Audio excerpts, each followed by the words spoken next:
Je suis très heureux de m'asseoir ici aujourd'hui et de vous apporter une expérience révélatrice qui changera toute votre vie. Je suis ici pour parler des anges aujourd'hui. J'ai écrit un livre dénommé 14 types d'anges et j'ai écrit encore un autre livre intitulé Comment connaître mon ange. Principalement parce que toute personne a un ange. Toute personne a un ange depuis le jour où vous êtes né et que votre esprit a été relâché du ciel avec un ange spécifique à vos côtés. Et puis le jour où vous mourrez, c'est ce même ange qui s'en va avec vous. Et toute connexion depuis le règne de l'esprit envers vous, Dieu le fait à travers votre ange. D'autres anges ne peuvent pas opérer dans votre vie sans la connexion de votre propre ange. Très bien, quelqu'un peut être en train d'écouter ma voix et dire, prophète, comment est-ce que je peux connaître mon ange? Alors revenons au type d'ange. Nous avons beaucoup d'anges, beaucoup de types d'anges. J'ai seulement eu à écrire 14 types dans mon autre livre parlant des anges. J'ai écrit concernant les anges appelés les séraphins, les anges avec 6 ailes. J'ai écrit à propos des chérubins, les anges avec 4 ailes. J'ai écrit à propos des anges normaux. Et ensuite, j'ai écrit les types d'anges controversés qui se trouvent dans le livre de Zacharie. Cela parle de 2 anges féminins.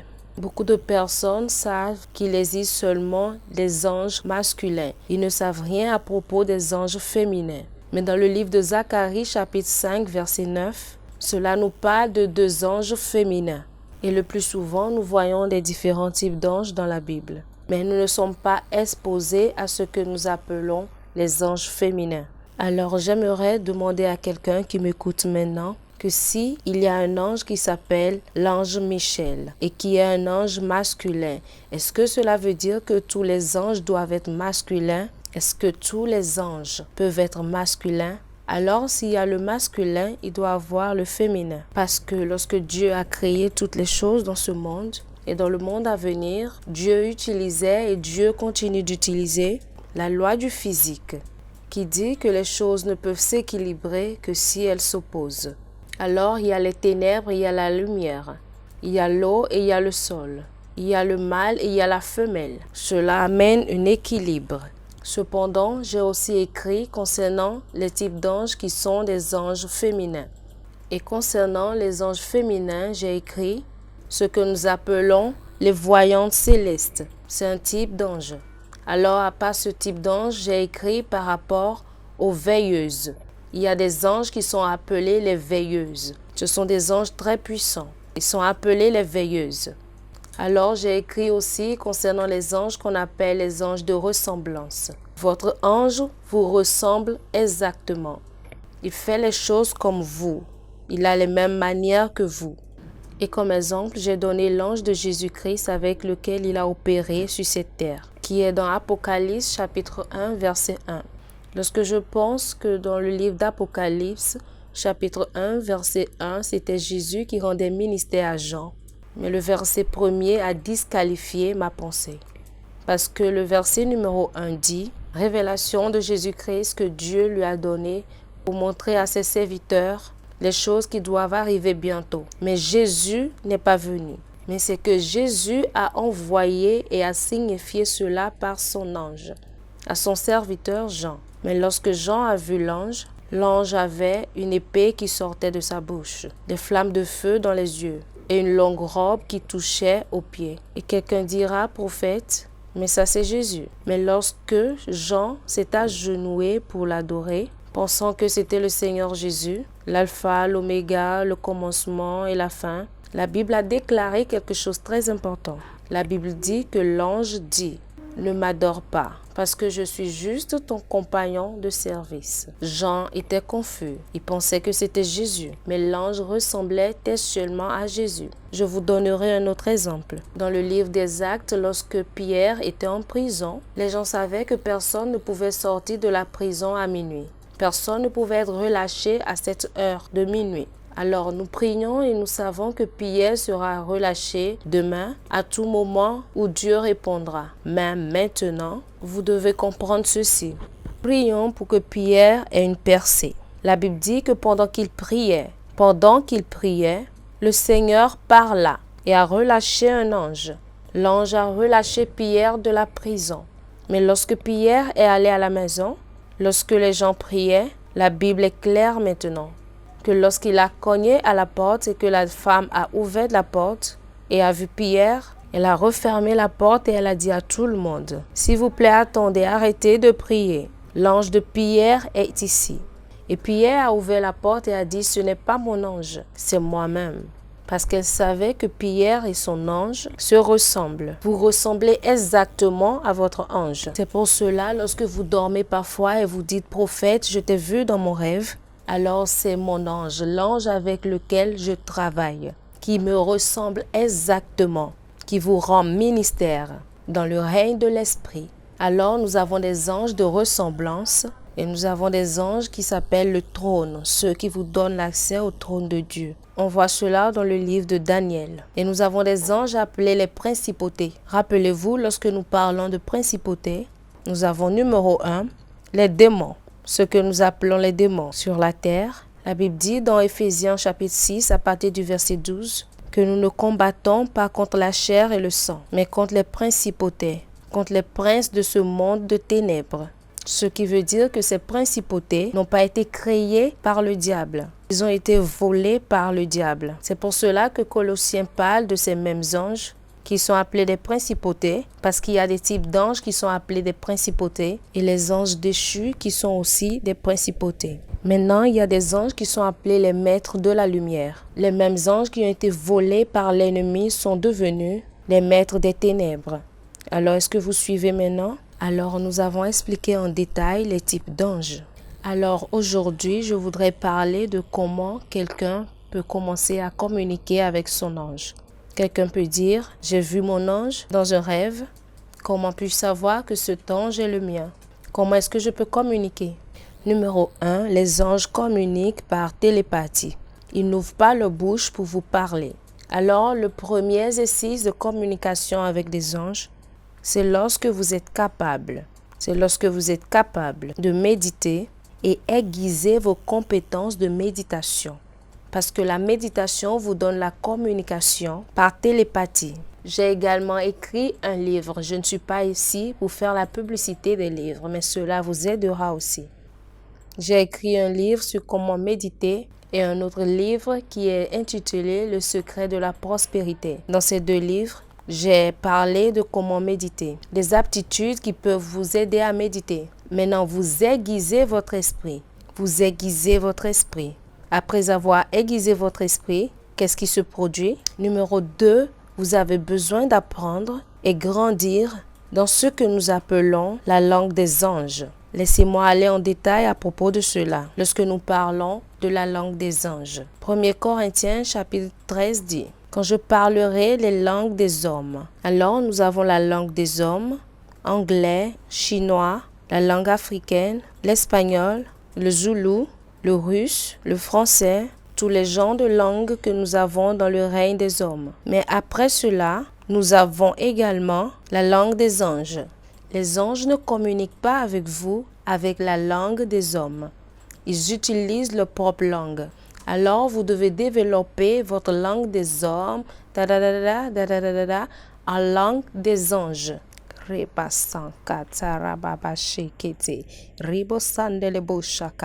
Pourquoi avez-vous besoin de langue des anges? Vous avez besoin de la langue des anges pour opérer dans le règne des anges. Une fois que vous êtes établi dans le règne des anges, la vie vous devient très facile. Une fois, nous étions quelque part où les anges viennent vers nous pour communiquer avec nous, mais nous ne savons pas comment répondre et nous connecter à l'angélique. Et je suis juste ici aujourd'hui pour dire que les anges sont là et que les anges sont réels. Et une fois que vous communiquez avec la langue des anges, c'est facile de comprendre les anges, de les entendre vous parler, de leur répondre. Parfois, vous pouvez ne pas les voir parce que vous n'êtes pas dans le prophétique.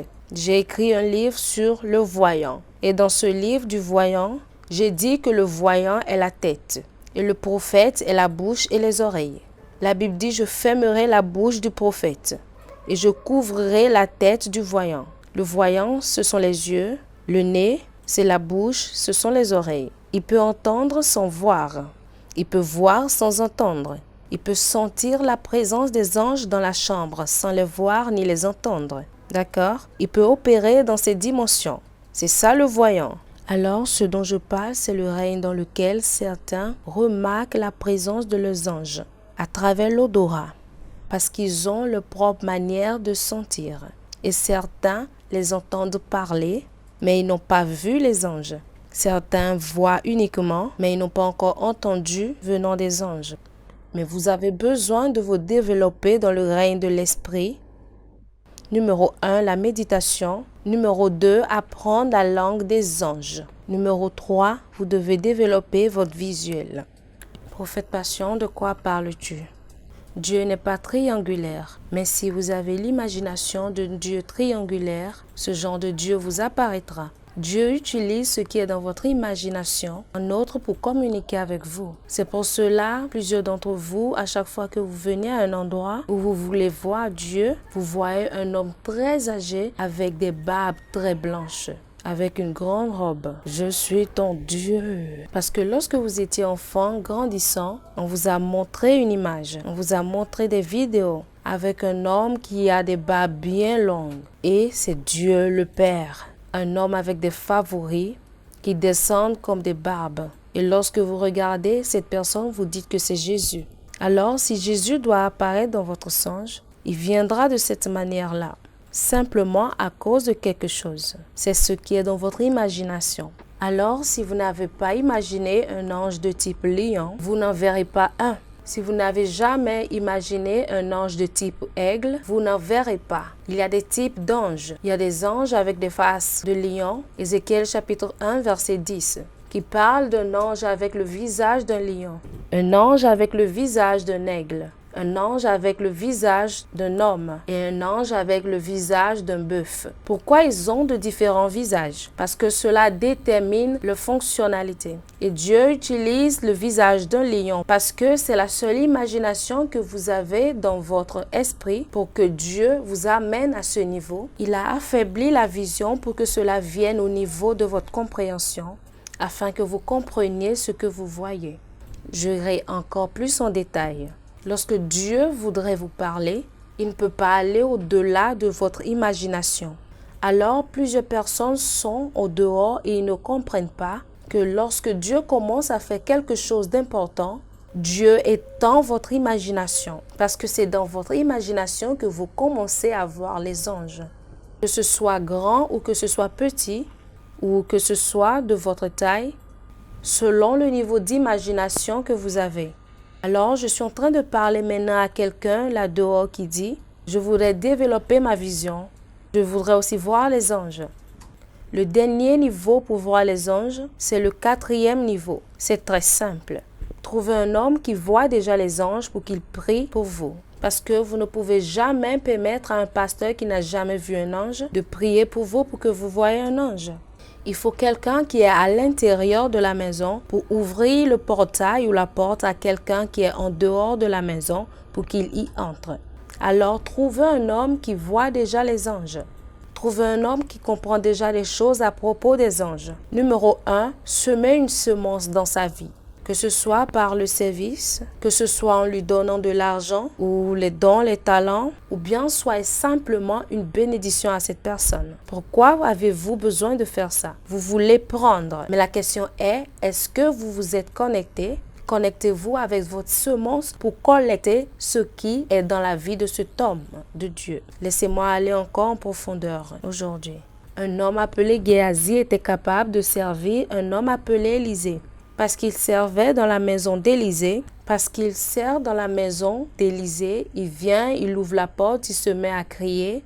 Écoute, mais nous sommes sur le point de périr, il y a une grande armée dehors, mais qu'est-ce qu'on fait? La Bible dit, très simple, la Bible dit qu'à ce même moment, Ils ont regardé. Et lorsqu'ils ont regardé, qu'est-ce qui s'est passé? Ils ne pouvaient rien voir. Et Élisée lui a imposé les mains et il a dit à partir de cet instant, j'ouvre tes yeux. Et lorsqu'il a ouvert ses yeux physiques, ses yeux spirituels également étaient déjà ouverts. Et il a vu les anges, il a vu des chariots, il a vu des chevaux. Pourquoi il voit les anges maintenant? Quelqu'un a prié sur lui. Il y a des gens, lorsqu'ils vont prier pour vous, vos yeux s'ouvriront pour voir dans le règne de l'Esprit. Il y a l'un de mes fils dans le Seigneur dont le nom est Trevor, avec lequel j'ai prié en 2003, mais il n'avait jamais vu les anges en ce moment. Je lui ai imposé les mains et j'ai commencé par prier en d'autres langues. J'ai éclaté dans de nouvelles langues et l'onction de Dieu était en train de couler. J'ai senti qu'il y a quelque chose qui quittait mon corps et boum, qui est entré en lui. Immédiatement, il a commencé par parler la langue des anges. Et nous avons vu un ange qui venait. L'ange a pris au milieu de nous. Et nous deux, nous nous sommes regardés, sachant ce que nous avons vu. J'ai commencé à lui dire, as-tu vu cela? Il a dit, oui, j'ai vu aussi un ange comme cela. Et nous avons commencé par communiquer sur le pourquoi. Il faut un homme qui a la grâce angélique pour partager cette même grâce avec vous. Connectez-vous avec vos offrandes, avec une semence, avec une bénédiction, avec un cœur de service, sous un homme qui est déjà dans le règne dans lequel vous voulez opérer.